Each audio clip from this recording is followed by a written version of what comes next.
Creating a dashboard in Asana allows you to visualize project data, track team progress, and monitor key metrics in real time. Here's how to create a dashboard in Asana. Access reporting.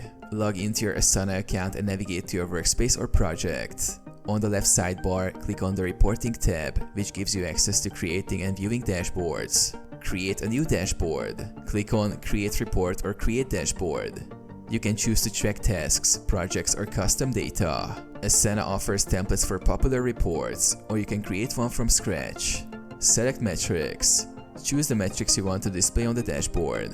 You can track task completion, due dates, assignees, or custom fields. You can also filter by project, text, or other parameters. Customize widgets. Add widgets to the dashboard to show specific information.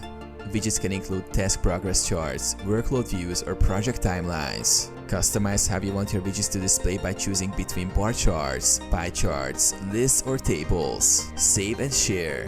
After setting up your dashboard, save it for easy access. You can also share the dashboard with your team members for collaboration and progress checking.